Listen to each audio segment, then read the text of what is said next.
At 1120 Center Avenue sits the Stirling Mansion, crown jewel of the Sternbergh Estate, one of Reading's most extravagant industrial-era homes.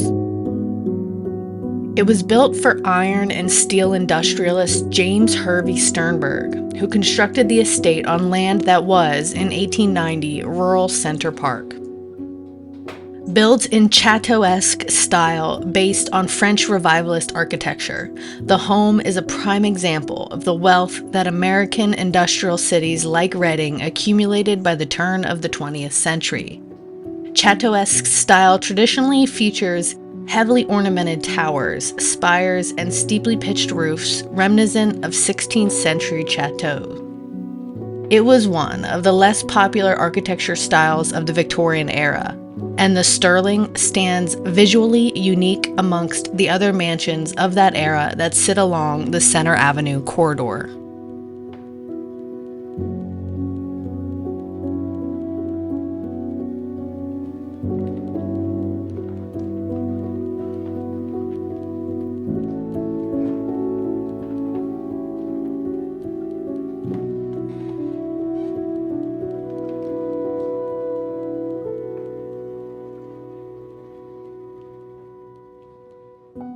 James Hervey Sternberg was born in New York in 1834 into a farming family. He spent many of his younger years as a railroad passenger agent and decided to move to Reading in 1865. He quickly became involved in the manufacturing of bolts, nuts, and rivets. It was said that when Sternberg first came to Reading, he was merely passing through to Pittsburgh on the railroad, but the breathtaking view from Mount Penn made him choose this place to build his life. In 1867, Sternberg invented and patented a machine for making hot-pressed nuts, which quickly became in demand due to its efficiency. He also invented a variety of other machines to make the process of manufacturing steel and iron products more cost-effective, and quickly began to grow his fortune.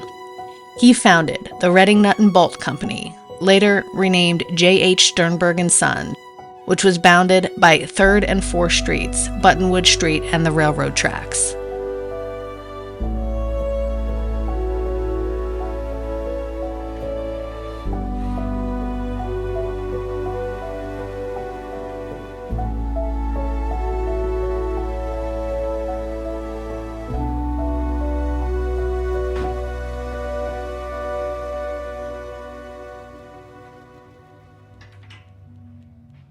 He was married first to Massachusetts native Harriet May in 1862, with whom he had 5 children, and unfortunately survived all but the youngest 2. Harriet passed away in 1886 of a pulmonary affliction of which she suffered for many years.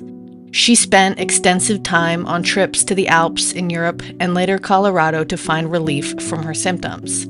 She died in their home at 530 North 4th Street, which is now 620 Center Avenue, which is where the Sternberg family resided previous to the construction of the Stirling. In 1888, he married Mary Candace Dodds and fathered 6 more children. Sternberg purchased the 4-acre property at 1120 Center Avenue from Julius Hertwig in 1890, and the deed described it as having buildings and being known as Andalusia Hall. The property is located directly across from Charles Evans Cemetery, which was a very rural area at that time. The May 23, 1859 Reading Times describes Andalusia Hall as the popular resort opposite the cemetery, which was owned and operated by James Madeira. Judging by the Times archives, many popular gatherings were hosted there between the 1850s and 1880s. Like most resorts of the era, popularity waned by the end of the 19th century, thus giving Sternberg the opportunity to purchase it. He demolished the Andalusia Hall structures and began construction on his Stirling Mansion in 1891. Inspiration for the name came from the Stirling Castle in Scotland. It was designed by Theophilus Parsons Chandler, a prominent architect in and around Philadelphia. The Stirling was completed in 1892. The mansion boasts 24 rooms, 11 bedrooms, 10 fireplaces, and 9 baths, encompassing over 15,000 square feet.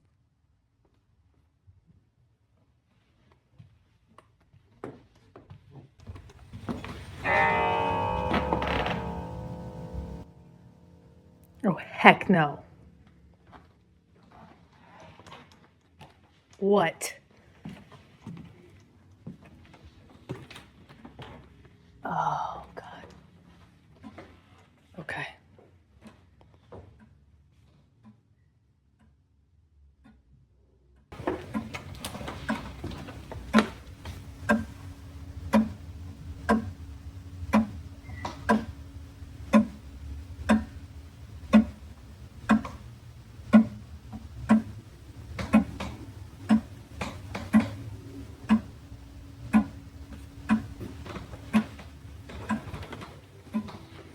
I thought it was a piano.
In 1899, Sternberg founded the American Iron and Steel Manufacturing Company, which he ran for 7 years before retiring in 1907. Eventually, the company was bought out by Bethlehem Steel, who operated it as their Reading plant, but closed permanently in 1926.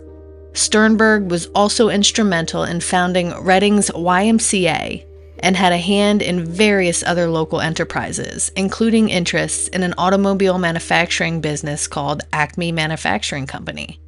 He was also director of the Second National Bank of Reading and was president of the East Pennsylvania Railroad. The Sternberg family also owned a farm near Burlington, Vermont, where they typically spent several months in the summer.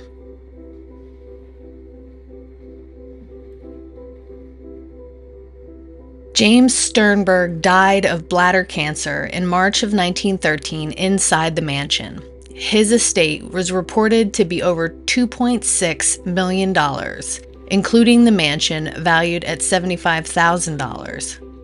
This would equate to over $85 million in 2025.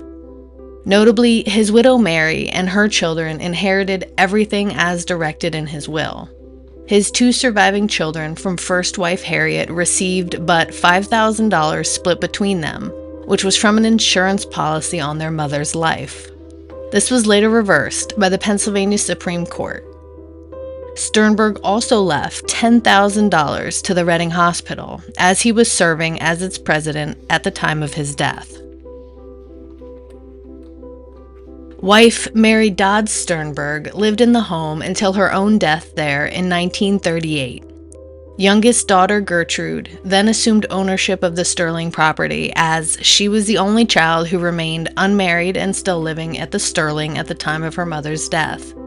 The mother-daughter duo loved to host high society gatherings at their mansion, including card parties, luncheons, dances, and musical acts.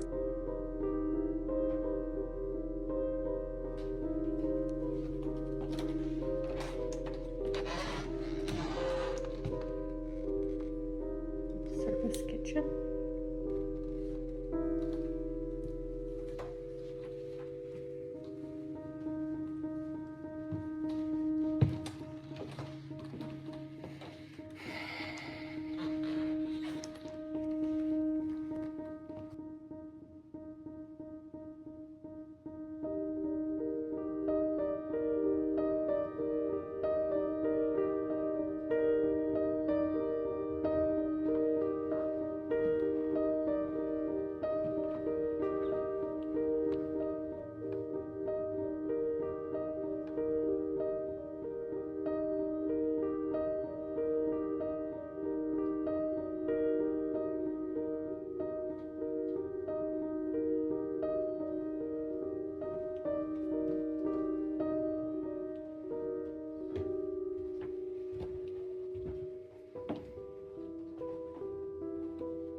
Gertrude was born in the mansion in 1899, the last of the Sternberg children.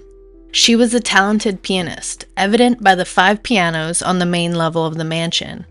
She learned first from her mother as a child, but by the age of 13 was taking formal lessons in Philadelphia. In the 1920s, she began studying under renowned Russian pianist Joseph Levine, and by the end of the decade graduated from Juilliard School of Music. She made her debut performance with the Reading Symphony Orchestra at the Raja Theatre in December of 1924. Music was her life passion, as she was an active benefactor for the Reading Symphony Orchestra and instrumental in the Reading Musical Foundation. She was also involved in the Junior League of Reading. A local and international socialite and debutante, Gertrude described what a wonderful time it was to be alive in the Roaring '20s. Reading was really a party town. It was very gay and very elegant. We used our best china, our nice silver. We all stood out, and we all dressed nicely. It was an awful lot of fun, lots of competition. Who wore what, who said what, who went with whom, all that kind of thing. It was a very exciting time to be young.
Gertrude married later in life to Hans J. Vetlesen and never had any children, which she stated was one of her biggest regrets.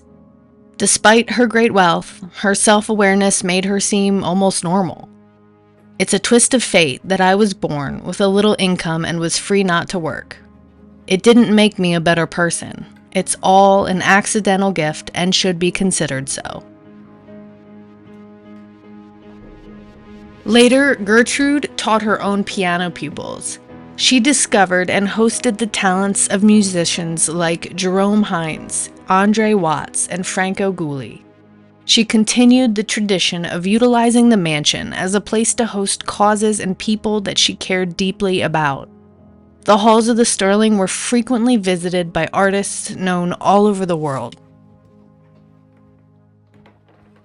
The Stirling Mansion was added to the National Register of Historic Places in 1980.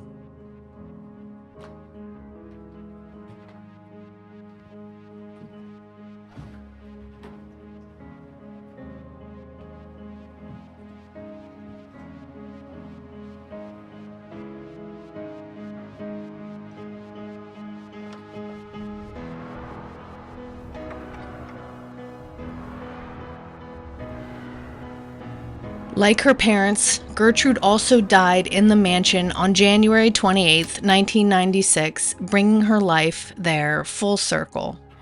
A March 14, 1982 Reading Eagle article about her and the mansion quoted her, "I absolutely adore this house. There's a certain affinity between me and this house. I just couldn't imagine being separated from its walls, its era, its dignity. I just couldn't imagine saying goodbye to it." She never had to. In 1997, the property was sold to Châteauesque-style, who began operating a bed and breakfast in the mansion. In 1998, the carriage house, which sits behind the mansion, was converted into more living space for guests to stay. Scout also turned the property into an event venue, which included hosting countless weddings over his ownership. In 2020, it was purchased by Cesar Gonzalez, who has continued operations in that capacity. The property is currently on the market again and is pending sale.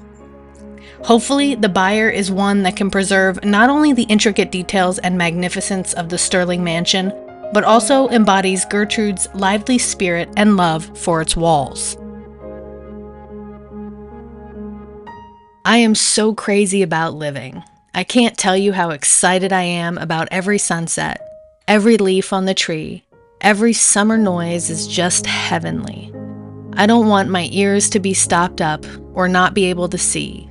And that's what happens to all of us, even you, dear. It's just that we got on the train at different times, is all. It's the same train, the same speed, forever.